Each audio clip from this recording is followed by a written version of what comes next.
Good morning dear student. आज हम लोग हिंदी में पाठ 15 चांद्र पर चंद्रयान पढ़ेंगे।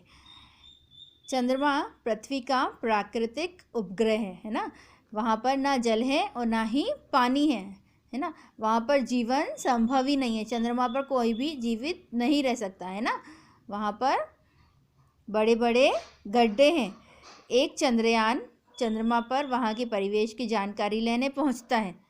आओ पाठ में पढ़ें कि चंद्रमा ने चंद्रयान का कैसे स्वागत किया है ना।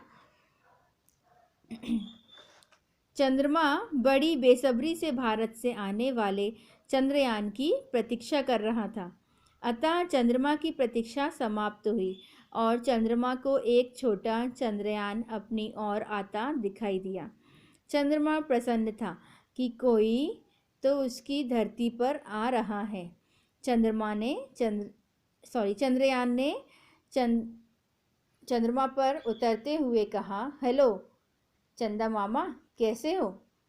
चंद्रमा ने चंद्रयान को थपथपाते हुए कहा, मैं अच्छा हूँ, पर अंतरिक्ष में अकेले बैठे ऊब जाता हूँ। चंद्रयान बोला, मैं भारत से आया हूँ। हमारे वैज्ञानिकों ने दिन रात कड़े परिश्रम से मेरा निर्माण किया है, जिससे मैं तुम्हारे पास आ सका। चंद्रयान की बात सुनकर चंद्रमा मुस्कुराते हुए बोला, मैं जानता हूँ कि तुम मेरे विषय में सूचनाएं एकत्रित करने आए हो। फिर चंद्रमा ने खुद ही बताना शुरू किया, देखो भाई, मेरी और पृथ्वी की उत्पत्ति साथ हुई है। ऐसा अनुमान है कि 460 करोड़ वर्ष पूर्व में पृथ्वी से टूटकर अलग हो गया था, पर पृथ्वी के गुरुत्वाकर्षण के कारण मैं उसका चक्कर लगाने लगा। यह गुरुत्वाकर्षण के लगभग ना होने के कारण ना वायु है और ना जल है, इसलिए पृथ्वीवासी यहाँ आने से कतराते हैं। यदि यहाँ भी जल और वायु होती तो यहाँ भी पृथ्वी की तरह खूब चहल पहल होती। इतना कहकर चंद्रमा कुछ उदास हो गया। चंद्रमा को उदास देखकर चंद्रयान चुप हो गया। वह उन्हें अकेला छोड़कर वहाँ की धरती का निरीक्षण करने लगा। चंद्रयान को पृथ्वी से दिखाई देने वाली काली सतह मटमैली दिखाई दी। यहाँ बड़ी बड़ी खाइयाँ और गड्ढे थे। पहले इन्हें समुद्र समझा जाता था। यहाँ ऊंचे ऊंचे पहाड़ भी थे। चंद्रमा पर सबसे ऊंचा पहाड़ लिवनिज भी दिखाई दिया। कमांडर ने बताया कि यह पृथ्वी के माउंट एवरेस्ट से भी ऊंचा है। आगे बढ़ते हैं हम लोग। दूसरी ओर चंद्रयान के अंदर बैठे अंतरिक्ष यात्री का मन उचट रहा था। उनका मन अंतरिक्ष पोशाक उतारकर चंद्रमा पर दौड़ लगाने का हो रहा था। वह चंद्रमा से जोर जोर से चिल्लाकर पृथ्वीवासियों को अपनी आवाज़ सुनाना चाहता था। वहाँ वायुमंडल ना होने के कारण वह मन महसूस कर रह गया, पर चंद्रयान को कोई परेशानी नहीं हो रही थी। वह बड़े मज़े से चंद्रमा से बातें कर रहा था। चंद्रयान ने पूछा, मामा, दिन में तो तुम बहुत गर्म हो जाते हो, फिर ठंडा प्रकाश हम तक कैसे पहुंचाते हो?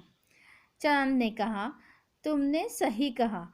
मैं दिन में के समय 100 डिग्री सेल्सियस तक गर्म हो जाता हूँ और रात में -180 डिग्री तक ठंडा।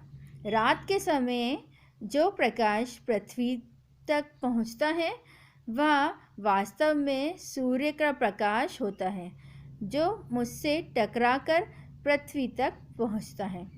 चंद्रमा ने मुस्कुराकर मुस्कुराते हुए आगे कहा, पृथ्वीवासी अभी भी मेरे विषय में अधिक नहीं जानते। मेरे पास अनेक अज्ञात धातुएं हैं जो पृथ्वी पर नहीं पाई जाती। ऐसी एक अज्ञात धातु का नाम वैज्ञानिकों ने आर्मल कोलाइट रखा है। यह नाम अंतरिक्ष यात्री नील आर्मस्ट्रॉन्ग, एड्रिन और कॉलिस के नाम के पहले अक्षरों से बनाया गया है। ये अंतरिक्ष यात्री सर्वप्रथम यहाँ पहुँचे थे।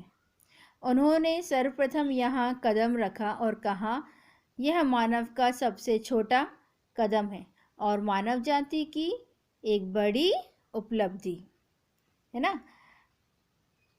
यहाँ तक आपने पाठ को पढ़ा और समझा है ना। आपको कैसे लगा ये पाठ? आप लोगों को मालूम होगा कि हमारे देश के बहुत सारे वैज्ञानिक दिन रात मेहनत करके बड़े बड़े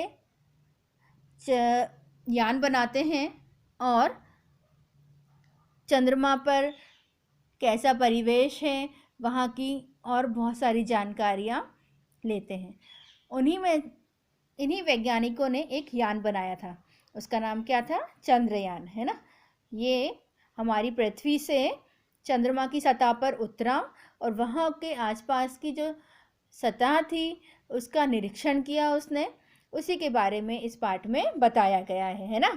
अभी तक का जो पाठ आपने पढ़ा और मैंने पढ़ा और आपने सुना, अच्छे से समझा ना, तो आपको अच्छे से समझ में आया।